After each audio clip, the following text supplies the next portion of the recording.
I like the mountains here. Breathtaking, really. Breathtaking. Flight 12 is now boarding upstairs at Singapore. Please prepare for it. Since it was built 60 years ago, the Sandia Peak Tram has carried more than 13 million people to the top of the Sandias. On this day, we got a very special invitation to ride along. Ben, thanks for having us. Absolutely. Yeah. Tell me what we're doing here.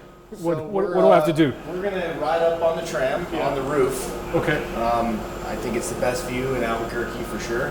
Going base jumping, or what are we doing? No, we're going to have a great conversation, Okay. take in the views, go to the top, Okay. and then we'll come back down. So to do that, though, we got to wear a harness. So Okay. let's grab that harness off the ground first. Ben Abruzzo is the third generation of this family business.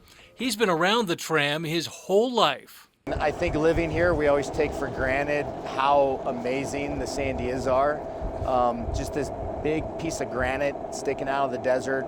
The 2.7-mile trip makes this the longest aerial tram in the Americas. You start with the mountain, and then you get to go flying.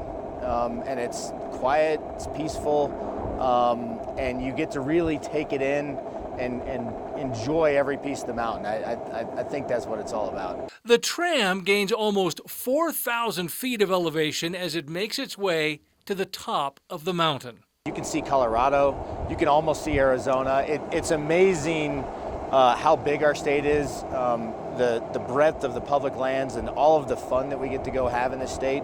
And you can take it all in from here. And you can also see pretty much Texas looking the other way. And it all started in the early 1960s with a dream. I think we're odd in that, we're in the third generation now. My grandfather started this 60 years ago, and my uncles and my dad have carried it on, and now here I am. And it's odd because we're making it happen. That doesn't happen that much anymore. It's hard for family businesses to keep going, but it's pretty special. Ben Abruzzo's grandfather and his business partner, Robert Nordhaus, built the tram 60 years ago. My grandfather's, they don't make people like him anymore.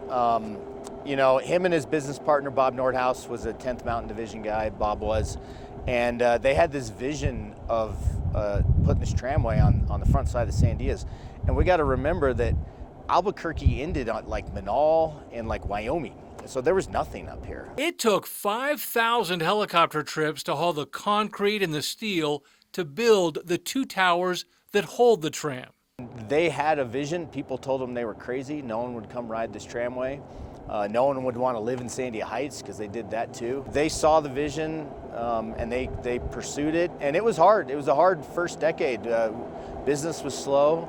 I don't think they made any money, but they kept at it, and now here we are 60 years later. 60 years later, they are still taking people like the Alstons, who just moved here from California, to what feels like the top of the world. Oh, it's absolutely gorgeous. This is a beautiful place with a lot of very, very unique topography and scenery, and I love it. And just the beauty of the place. I mean, the ancestral, you can feel the medicine of the land. And so riding up, it was just beautiful to be surrounded by mountains, and the rocks is just so beautiful. Just two of the more than 13 million stories at the Sandia Peak Tram. Worth coming up here for sure. Worth the trip. Yes, definitely absolutely. worth the trip.